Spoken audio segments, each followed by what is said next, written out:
Greetings, this is Dawg coming at you live and direct tonight from Black Facts Headquarters Central with another scary story. So get ready.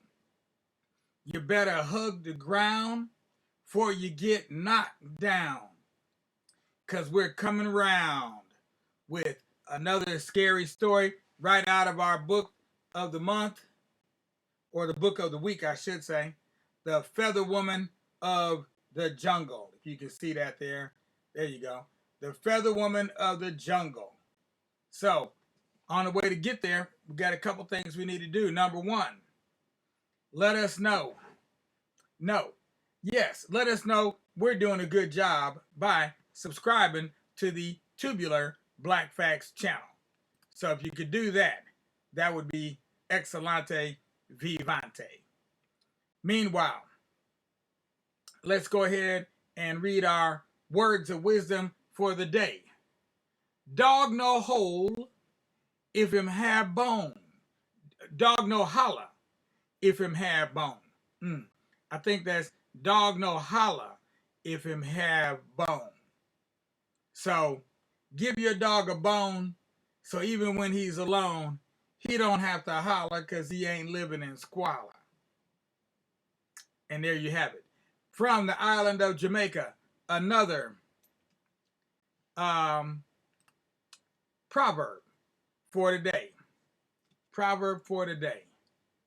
All right. Yeah, the dog does not howl if he has a bone. There you go. Dog no howl. Oh, no howl if him have bone. Still working with these pronunciations on some of these. But that one was not bad. Not too bad. Meanwhile, let's go ahead and get into our scary story for the night. You know, we're reading I think this is the second journey of our hero in the book, The Feather Woman of the Jungle. So let's see what happens tonight. Let's see what happens tonight.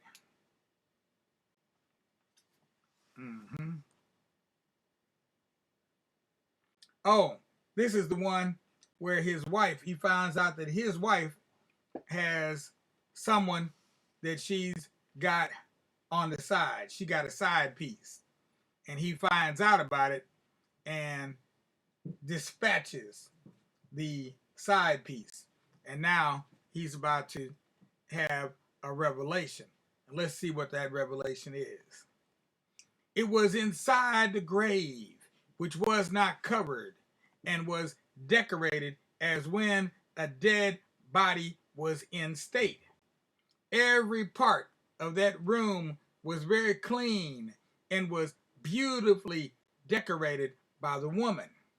She put one big native mud lump before the grave, and it shone dimly over the grave, but it needed more oil to make it brighter. Having seen this again, I started to go from one room to another, and then to the premises. As the man had told me that he was the king and that house was his palace. So when I went round the house, it showed that it was a beautiful palace before, because everything that I saw in it belonged to only a king. But all were very old and were very nearly eaten off by the insects, all of the rabbits that crawl out the ground.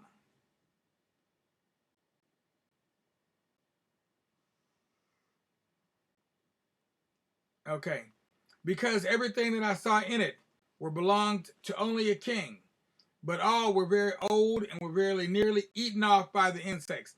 The premises was full of gods and idols of all kinds, but they had fallen and scattered all over the ground. Then I went back to him in the room. When I sat on the usual seat, he stopped groaning. He lifted his head up and asked me, "Did you see the dead body of my wife's lover?" I replied that I had seen it, but it had become a skeleton. Now I told him that I would help him, But he asked with wonder, how could I help him? But I told him to wait and see what I was going to do today. Then I took my guns and my machete. I went to the room which the skeleton was in. I took one cover cloth from the wall. I took as many fine clothes were hanging on the walls of that room by that woman. Then I went inside that grave. I lay on the skeleton. I put my gun on the left and machete on the right. And one strong spring with one weight between. Okay, I put my gun on the left and machete and one strong rope on the right. After that, I covered the whole of my body with that cloth. Then I was waiting for the woman to come. When it was 3 o'clock in the morning, this woman entered the palace through the door of the premises. She had one mud lamp with the left hand and one heavy cudgel with the right hand. First, she went direct to the room in which her husband the king was. She beat him without mercy for about an hour. He begged her with sorrowful voice, but she did not listen to his plea. He sobbed, groaned, cried even, wept, and shouted for mercy, but she did not stop beating him. As she was beating him, it was so surprising. As she was beating him, it was so she was repeating, "You killed my lover. You killed my lover. You killed my lover." When she left him to beat, then she was coming with the lamp and cudgel to the room in which the skeleton of her lover lay. But as she was coming, I saw her cruelty, that she was indeed a very beautiful woman. She was not too tall and not too short, not too black and not yellow. And she was dressed in clothes that showed me she was mourning the death of her lover. My aim was to shoot her to death immediately, but her beauty prevented me to do so. And again, if I did so, her husband, what does it say? And if I did so,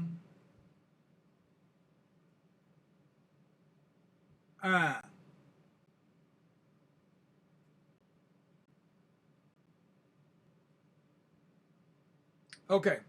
My aim was to shoot her to death immediately, but her beauty prevented me to do so. And again, if I did so, her husband would not be able to change back to his former form again. When she entered the room, she first repaired the lamp. She took one bottle of palm oil from the corner of the room. She poured some oil from it into the lamp. When it shone to the grave and every part of the room, and then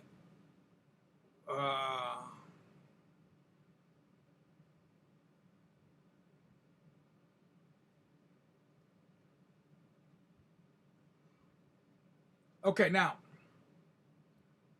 the what made me stop right here is because they're talking about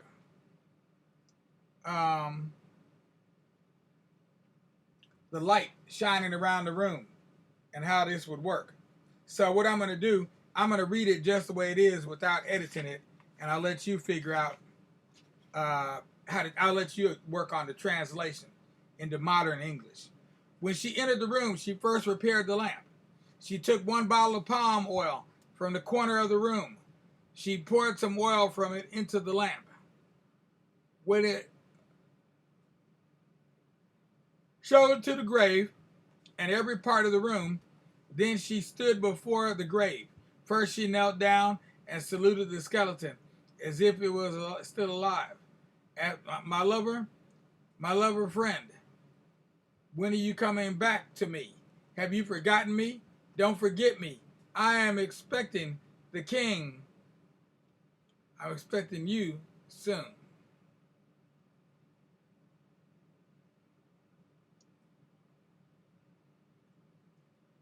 Okay. Have you, when are you coming back to me? Have you forgotten me? Don't forget me. I'm expecting you soon. For in respect of you, I had changed my husband, the king of a big town, into the form of a half-naked, no, of a half-snake, and I am beating him every midnight. Come, come, come back to me, my lover. Having said like that, she wept bitterly, but when she was preparing to go out, I said loudly with a huge voice, Ha!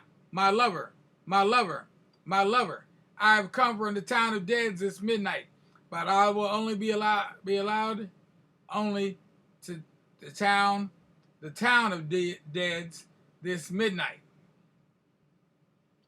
But I will be allowed only to stay with you if you change your husband, the king, back to his former form. Better you go and change him back now and then come back to help me out of this grave. But when she heard like that, she was so happy that she ran to her husband. She thought I was her lover, and that in fact I just woke from the dead, or woke the dead. Yeah, it's a complex story. It's not your easy follow along story. All right, well, you know what? We're going to end it right there tonight, and we'll come back to this tomorrow night. In the meanwhile, peace out without a doubt, with plenty of justice on top. Absolutely.